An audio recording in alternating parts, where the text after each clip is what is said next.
How do you tell the difference between the good guys and the bad guys? You look at them real hard like this. Hey, what's up you guys? Welcome to Throwback Thursday. Shartimus Prime here, doing another Spider-Man figure review on the Toy Biz 18-inch Spider-Man 2 fully articulated figure. This is called Amazing Spider-Man, the ultimate 18-inch super posable action figure. Now I gotta thank the lovely Charlita1 for helping me make this review possible. She sought out the eBay listing that had this, and I got a pretty good deal on it thanks to the eBay seller.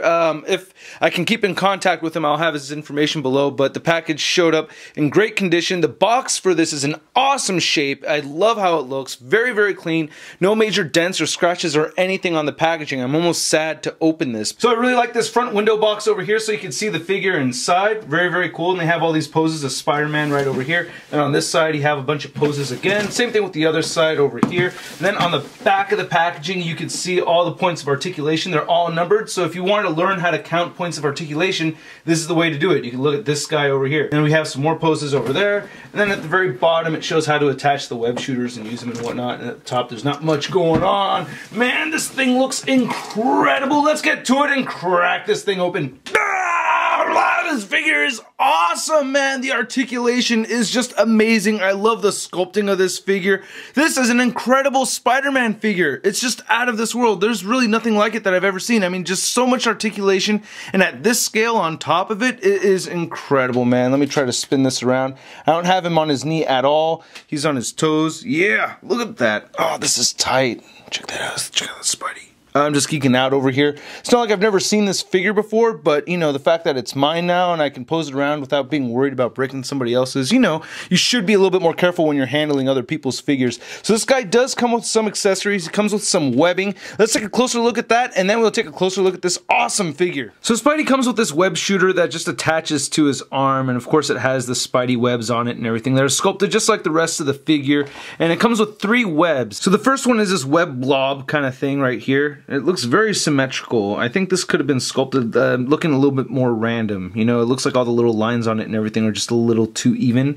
And then it also comes with this one right here, which is a little bit more random here with the webbing design. Then finally this sprayed webbing attack kind of thing going on over here, which is very nice. So all these just fit right into the web shooter like so, and then it fires pretty well. And let's see how it works. Boom. And web blob. Boom. Whoa, that one's strong. And the little one, bam! Alright. So what you're supposed to do is you just take this and just clips on nicely onto Spidey's wrist, and there you go. Now before we take a closer look at the paint sculpt on this figure, I just want to make the point that a lot of people have said that articulated figures take away a lot from sculpting, and I think this figure alongside with Japanese imports just really proves that you can have a lot of articulation on a figure while maintaining a really nice sculpt. I really like the sculpt on this figure a lot. I think it's just a really cool looking figure, just having him stand up and down just like this without any kind of crazy poses or anything. He's just standing there and it still looks great. It's not one of those figures where the articulation is sacrificing the look of the design. I think this looks awesome. This figure has a great head sculpt. Originally I thought it was just a reused head sculpt from the 6-inch Spider-Man 2 figures. So we have the super posable one and the magnetic one.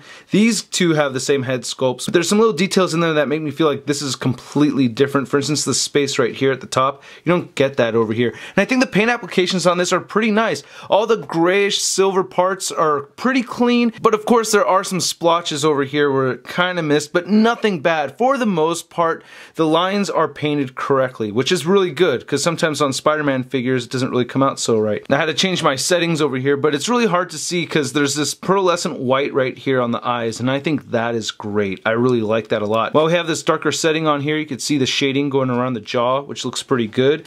Then here's the back of his head, and the shading kind of misses a little bit. For the most part though, I really like the paint applications on this a lot. I think it looks great, and I think it's pretty clean for the most part. And for the rest of the sculpting on the figure, it shouldn't be much of a surprise. We're used to the Raimi Spider-Man 2 look. But I have to mention again how much I really like this gunmetal paint application for the webbing. And all the webbing is actually sticking out of the figure. It's all protruding right there and sculpted very well and painted very accurately. I like how the spider symbol looks over here. It doesn't, oh yeah, it does. I didn't think it went all the way in over here, but it did. So I think that is pretty awesome. And then it doesn't really go all the way up in here, but that's more understandable because this joint is going to be hidden most of the time right there. But they did sculpt all the way inside right here in this armpit joint, and the arms look pretty good. Pretty buff looking Spider-Man. And I really like how the sculpt isn't sacrificed with the joints. You could tell that there's these big pegs sticking through here on both parts of the elbow joint right over here, but they have these little square plugs going in there to make it look very smooth and consistent. And the fingers are pretty nice too. This is actually one of the more impressive parts of the figure, that he has a lot of articulation right over here. I'm just going to jump into this little articulation segment because it's really impressive. He has a joint right here at the knuckle, then there's another joint right over there, and then a third joint right up here towards the tip of the finger, which is very anatomically correct. I think that is great, man. And then there's this other hinge right over here by the thumb, and then the thumb can actually rotate right here at the knuckle, and then it bends right over here too. That is just really impressive to me. I think that is awesome. And the sculpting doesn't look too bad either. The only thing is I kind of wish that it had rotation right here at the base of each finger or at the knuckle, just to kind of let it sprawl out. You can't get Spidey, you know, sprawling his hands out. So if you want him posed crawling, his fingers are all just going to be facing the same direction, and I have guinea pigs screaming. But looking back at the torso over here, I think the musculature came out great. I think they really did a good job with the abs and everything. Then here's the waist of the figure, the Spidey crotch, and I really like what they did with this blue section over here with the sculpted pattern right there in his suit. That looks awesome. I think it's very screen accurate how they chose to go with this dark blue over here. There's no shading on it, but I don't really miss it so much. I'm really impressed that they have shading on the red areas. That actually really impresses me. And the feet look like they're a little on the large side, but maybe that's just because it's an 18-inch figure and it does need big feet. And here's a solid look at the back of the figure over here. I think they just did a really good job. I like that big spider logo right there on the back. Really like the Spider-Man 2 costume. I'm really glad that the Amazing Spider-Man 2 costume is going to resemble this one a little bit more. As advertised, this figure has 67 points of articulation, which is incredible. My only real complaint about that though is if they had just added 2 more points of articulation, we would have had an even 69, and that would have been nice, no? Yeah. So he has a head joint that moves at a hinge right over here, and you can make the head look up. And by the way, he wasn't leaning earlier. This is just foam board, so he would have fallen over. You can get him to only look up that much with the head joint alone, and the head allows some movement looking downward. He also has a neck joint that allows him to move upward, and the neck can move down as well. So you can make him look all the way down like that, and that far up totally. And then he also has rotation at the head and a head pivot. You also get rotation at the neck and a neck pivot there also. And it's a little tricky to see. I didn't mention this earlier, but there's this Adam's apple right over here. I have a little OCD thing about that. I always try to keep it centered. It gets weird looking to me if that's like off to the side or something. But anyway, he has a wonderful armpit joint right here, so it can move in and out. He has shoulders that move outward. You can rotate the shoulders forward. He has a bicep swivel. He has double jointed elbows and bend them all the way in like that. He does have wrists that move side to side, and there's hinges on the wrist that move up and down as well. And we already went over the finger articulation over here. He has a great diaphragm joint that moves side to side, and it crunches just a little bit forward and a little bit more backwards, and it does have some diaphragm pivot right over here. He also has an ab crunch that bends in very far forward and bends very far backward. He also has a waist joint that can move side to side. It kind of detaches a little bit from the lower section over there, and you can get it to pivot over here as well, and it does crunch a little bit at the waist also. So with everything crunching forward, you can bend them forward a lot, and you can also bend them backwards a lot too. That is very cool. He has some great hip joints as well. They move all the way outward, and you can move them forward that much. I've been spoiled with some Japanese imports, so I'm kind of wishing for that little hinge thing that can move down, that it would allow the leg to move all the way up, but still, this is very cool. He also has an upper thigh swivel. This is kind of a funny pose, isn't it? And he has double jointed knees. He has rotation right here midway through the calf, so you can rotate like that. Ankles move down, they move up very far. The beautiful ankle pivot that we already went over, and he has 2 joints right here at the toes. That is awesome, man. So you can bend once right there, and then another time over here. That is nice.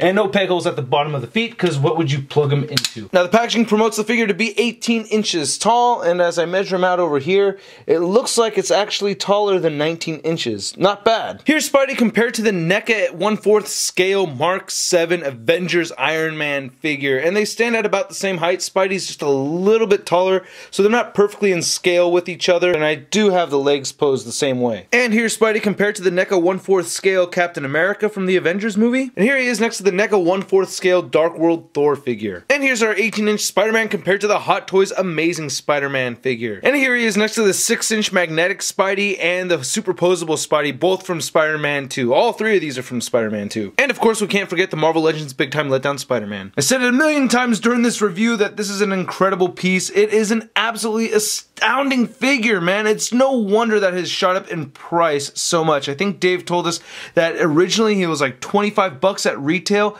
Now it's like 200 bucks mint and package for a lot of eBay buy it now sellers anyway. Coughing up 200 bucks for something like this actually may not be the worst idea in the world, because what else is out there that's 18 inches and has 67 points of articulation? I can't think of it.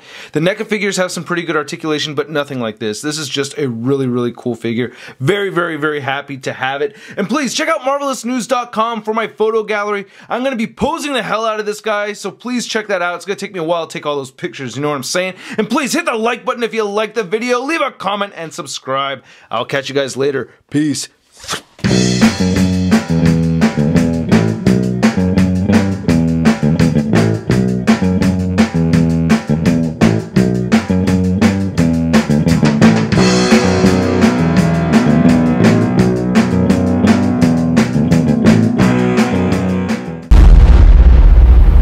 That's crispy.